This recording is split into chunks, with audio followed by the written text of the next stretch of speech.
Delhi CM Kejriwal की गिरफ्तारी के खिलाफ इंडिया गठबंधन की हुंकार। आज रामलीला मैदान में जुटेंगे विपक्षी नेता। रैली में शामिल हो सकती हैं सोनिया गांधी। रामलीला मैदान में एक मंच से कांग्रेस अध्यक्ष खड़गे, राहुल गांधी, तेजस्वी यादव, झारखंड सीएम चंपई सोरेन, शरद पवार, उद्धव ठाकरे, सीताराम येचुरी, फारूक अब्दुल्ला भरेंगे हुंकार। इंडिया गठबंधन की रैली को संबोधित करेंगी झारखंड के पूर्व सीएम हेमंत सोरेन की पत्नी कल्पना सोरेन। रैली में 1 लाख से ज्यादा भीड़ जुटाने का लक्ष्य है। आप में झोंकी ताकत। आप नेता और दिल्ली सरकार के मंत्री गोपाल राय का दावा, सीएम केजरीवाल की गिरफ्तारी से देश भर में नाराजगी है। 31 मार्च को दिखेगी लोगों की प्रतिक्रिया।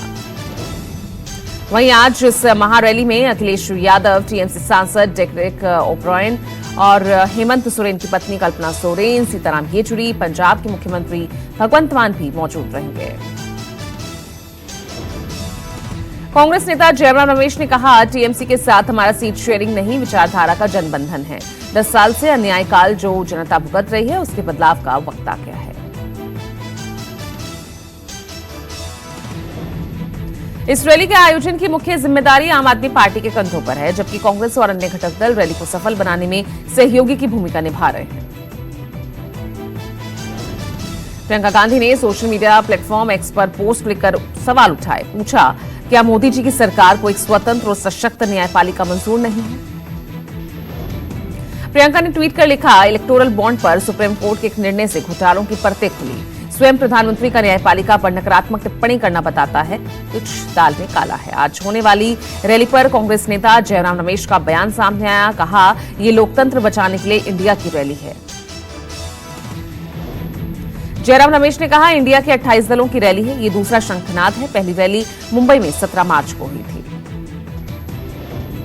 जयराम रमेश का पीएम मोदी पर आरोप। कहा, पीएम चाहते हैं विपक्ष चुनाव लड़ने की स्थिति में ही नहीं रहे। 2 मुख्यमंत्री और कई मंत्री गिरफ्तार किए गए, कोई चार्ज नहीं।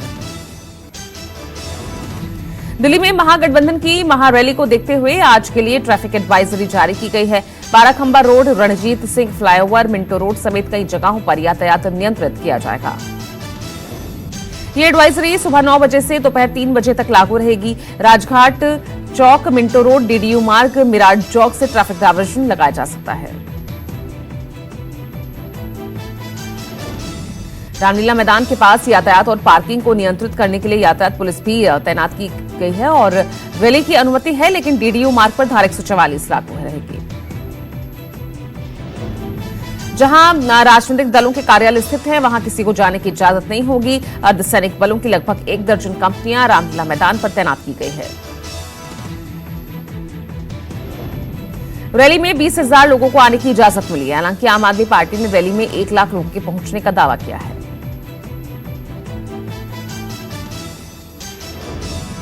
आज पश्चिमी यूपी को से ही चुनावी रैलियों का आगाज करेंगे पीएम मोदी। अरुण गोविल और जयंत चौधरी भी होंगे मंच पर। 400 पार के टारगेट में सबसे अहम है उत्तर प्रदेश। लोकसभा चुनाव 2024 को लेकर बीजेपी का चुनावी शंखनाद आज से शुरू हो रहा है और पीएम उत्तर प्रदेश की क्रांतिधरा मेरठ में रैली करेंगे। ये पहली बार होगा जब आरएलडी चीफ जयंत चौधरी भी मंच साझा करेंगे। ये रैली इस लिहाज से भी खास है क्योंकि 15 साल बाद आरएलडी मुखिया चौधरी जयंत सिंह प्रधानमंत्री के साथ दूसरी बार मंच साझा करेंगे। आपको बता दें कि 2014 और 2019 में भी पीएम नरेंद्र मोदी ने लोकसभा चुनाव का बिगुल यहीं से फूंका था।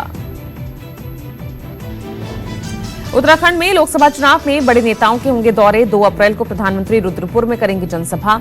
3 और 4 अप्रैल को बीजेपी अध्यक्ष जेपी नड्डा अल्मोड़ा, हरिद्वार और देहरादून में रहेंगे।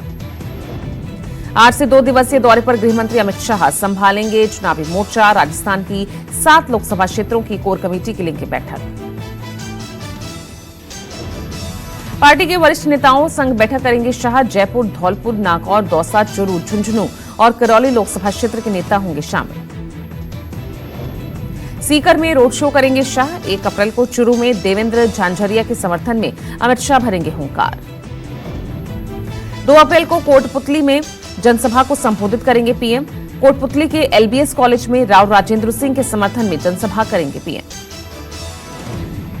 3 महीने में चौथी बार राजस्थान आ रहे हैं पीएम मोदी। इससे पहले पीएम डीजीपी आईजी कॉन्फ्रेंस में हिस्सा लेने के लिए जयपुर आए थे।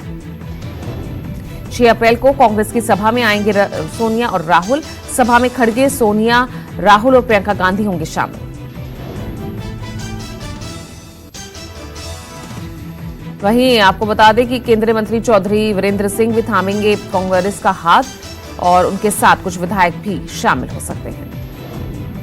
बंगाल से ममता बनर्जी आज कृष्णानगर में रैली के साथ लोकसभा चुनाव के लिए प्रचार अभियान शुरू करेंगी। यहां वो महुआ मोइत्रा और राणाघाट से उम्मीदवार मुकुटमणि अधिकारी के लिए प्रचार करेंगे। दिल्ली में महाविकास अघाड़ी सीट शेयरिंग को लेकर कांग्रेस हाईकमान के साथ कर सकते हैं बैठक। एमवीए में मची सीट शेयरिंग को लेकर खींचतान पर मंथन हो सकता है। अगर उद्धव ठाकरे नहीं मानते तो महाराष्ट्र कांग्रेस पार्टी के नेता शीर्ष नेतृत्व के सामने विवादित सीट पर फ्रेंडली फाइट का विकल्प रख सकते हैं। आज कांग्रेस केंद्रीय चुनाव समिति की बैठक शाम 5 बजे बिहार की सीटों पर होगी चर्चा। लोकसभा चुनाव को लेकर बीजेपी ने जारी की 8वीं लिस्ट। फरीदकोट से हंसराज हंस आपसे बीजेपी में शामिल हुए सुशील कुमार रिंकू को जालंधर सीट से टिकट मिला। परनीत कौर को पटियाला, अमृतसर से तरनजीत सिंह सिंधु तो कांग्रेस से छोड़कर बीजेपी में आए रवनीत बिट्टू को लुधियाना से टिकट मिला।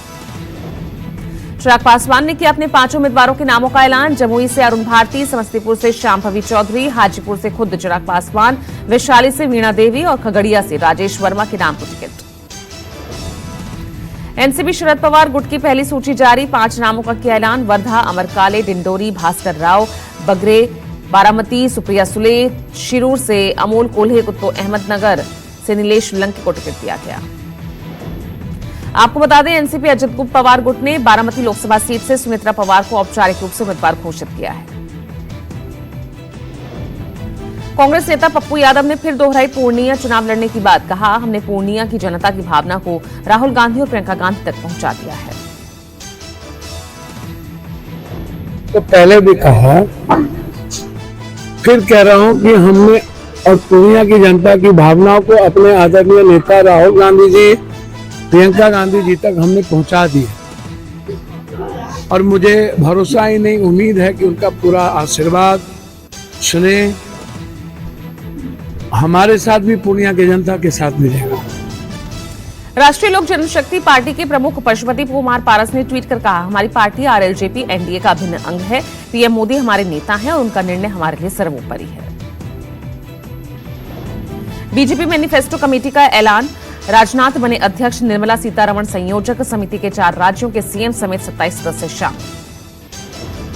इसके अलावा कमेटी में 4 राज्यों के सीएम शामिल हैं। एमपी से मोहन यादव, असम से हिमंता बिस्वा शर्मा, गुजरात से भूपेंद्र पटेल और छत्तीसगढ़ के विष्णुदेव साय कमेटी का हिस्सा है।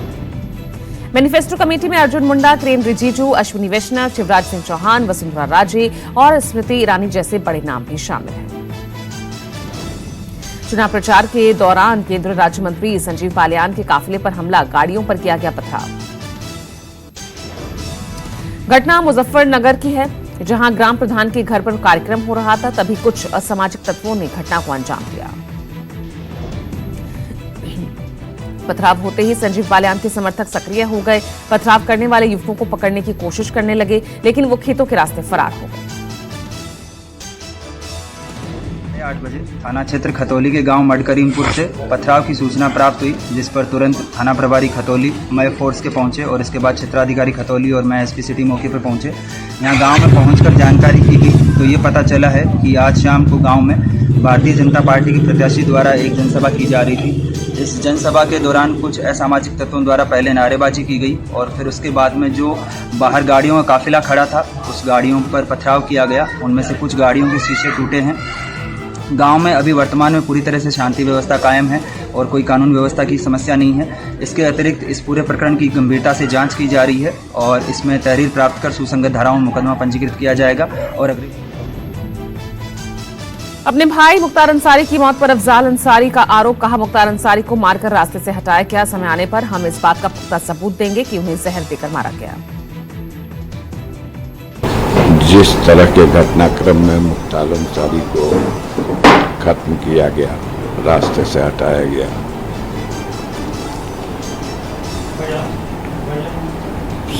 समय आएगा तो आप देखिएगा पूरी तरह से हमारे पास पुख्ता सबूत है कि उनको जहर दे करके मारा गया है। सुपुर्दे खाक हुआ मुख्तार अंसारी। गाजीपुर के कालीबाग कब्रिस्तान में सुपुर्दे खाक हुआ मुख्तार अंसारी। हजारों की संख्या में उमड़े मुख्तार के समर्थक। सिर्फ परिवार वालों को मिली मिट्टी देने की इजाजत। जनाजे में समर्थकों की भारी भीड़। बाहर से आए लोगों को कब्रिस्तान के अंदर नहीं जाने दिया गया। मुख्तार अंसारी के जनाजे के साथ कब्रिस्तान के पास आए समर्थक कब्रिस्तान के अंदर जाने की कोशिश करने लगे। मौके पर मौजूद प्रशासन ने लोगों को रोका। समर्थकों की भारी भीड़ और सुरक्षा के बीच ही मुख्तार अंसारी की जनाजे की नमाज कड़ी सुरक्षा के बीच सुपुर्दे खाक के लिए जनाजे को कब्रिस्तान ले जाया गया। मुख्तार अंसारी के जनाजे के दौरान लोगों के छलके आंसू। कब्रिस्तान पहुंचे मुख्तार के भाई अफजाल अंसारी। जनाजे में अंसारी परिवार के समर्थक रहे मौजूद। मां की कब्र के पास दफनाया गया मुख्तार अंसारी का शव। कब्रिस्तान के बाहर भारी सुरक्षा बल मौजूद रहा। चप्पे चप्पे पर पुलिस की तैनाती रही। मिट्टी एक्स्ट्रा फोर्स यहां पर लगाई गई है। पूरे रास्ते को भी यहां पर ब्लॉक किया गया। जनाजे के दौरान एक्स्ट्रा फोर्सेस लगाई गई। अंसारी का शव गाजीपुर के मोहम्मदाबाद पहुंचने के बाद अंसारी के घर पर लोगों की भीड़। लोगों ने लगाए जिंदाबाद के नारे। अंतिम दर्शन के लिए अंसारी के घर पर जुटा भारी संख्या में लोगों का हुजूम। पूरे गांव में भारी संख्या में पुलिस बल की तैनाती। मुख्तार अंसारी के जनाजे में शामिल होने पहुंचा शहाबुद्दीन का बेटा उसामा। जनाजे की नमाज में शामिल होने के लिए मुख्तार अंसारी के मोहम्मदाबाद स्थित घर पहुंचा।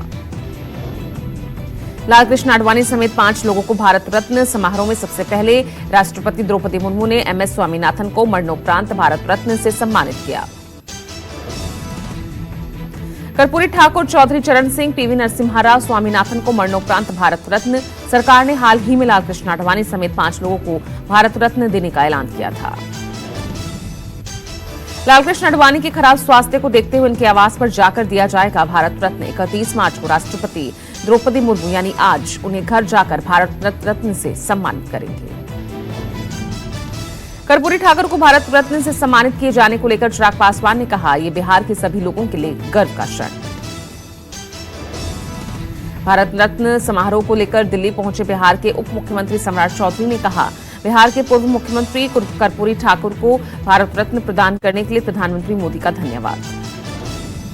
यूपी मदरसा एक्ट का मामला पहुंचा सुप्रीम कोर्ट। हाईकोर्ट के एक्ट को असंवैधानिक घोषित करने के फैसले को चुनौती दी गई। हाईकोर्ट ने 22 मार्च को आदेश दिया था कि सभी मदरसा छात्रों का दाखिला राज्य सरकार सामान्य स्कूलों में करवाएं। इसके खिलाफ अंजुम कादरी नाम के व्यक्ति ने याचिका दाखिल की है। श्री राम मंदिर स्थापना के बाद से अयोध्या में श्रद्धालुओं का पहुंचना जारी है। राम मंदिर में भगवान रामलला के दर्शन के लिए श्रद्धालुओं का सैलाब उमड़ा। रोहतांग में अटल टनल पर हुई ताजा बर्फबारी। वादियों ने एक बार फिर ओढ़ी बर्फ की चादर।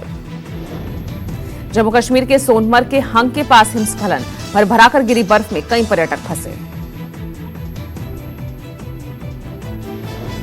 आज आएगा बिहार बोर्ड के मैट्रिक का रिजल्ट। दोपहर 2 बजे जारी होगा। BSEB के अध्यक्ष आनंद किशोर करेंगे रिजल्ट जारी। रिजल्ट BSEB की official website Bihar board online.bihar.gov.in पर अपलोड किया जाएगा। आज रविवार होने के बाद भी खुले रहेंगे बैंक। आज के दिन भी सामान्य तौर पर जैसे बैंकों में काम होता है वैसे ही होगा। इस बार शनिवार और रविवार दोनों ही दिन बैंकों में काम होगा। गुरुग्राम पुलिस ने एल्विश यादव और बॉलीवुड सिंगर राहुल फाजलपुरिया के खिलाफ किया मुकदमा दर्ज। सांपों के प्रति क्रूरता करने के मामले में दर्ज हुआ केस। गुरुग्राम पुलिस ने बादशाहपुर थाने में वन्य जीवों के प्रति क्रूरता और IPS की धारा 294 के तहत किया मुकदमा दर्ज। दिल्ली के बुराड़ी इलाके में IGL की पाइपलाइन में लगी आग। हादसे में एक मजदूर की झुलसने से मौत। लोगों ने बताया कि 2 मजदूर इसमें काम कर रहे थे, तभी अचानक आग लग गई। दमकल विभाग को जानकारी दी गई, लेकिन एक मजदूर की तब तक मौत हो चुकी थी। दिल्ली के मंत्री आम आदमी पार्टी के नेता कैलाश गहलोत से शराब नीति केस में करीब 5 घंटे तक पूछताछ। ईडी ने कैलाश गहलोत को सुबह 11 बजे बुलाया था। कैलाश गहलोत को करीब सुबह 11:30 बजे स्थित ईडी ऑफिस में प्रवेश करते देखा गया था। पूछताछ के बाद उन्होंने कहा कि मुझसे जो भी सवाल पूछे गए मैंने उन सभी का जवाब दे दिया है।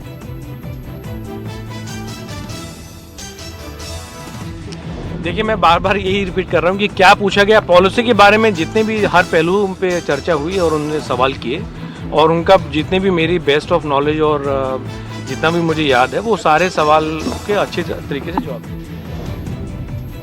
जांच एजेंसियों ने पहले ही आपके कई नेताओं उनको गिरफ्तार कर चुकी है। जांच एजेंसी के मुताबिक कैलाश गहलोत उस ग्रुप का हिस्सा थे जिन्होंने शराब नीति के मसौदे को तैयार किया था। गैंगस्टर के गुर्गे के जन्मदिन की पार्टी में भेष बदलकर पहुंची पुलिस। छापेमारी में 70 से ज्यादा लोगों को पुलिस ने पकड़ा।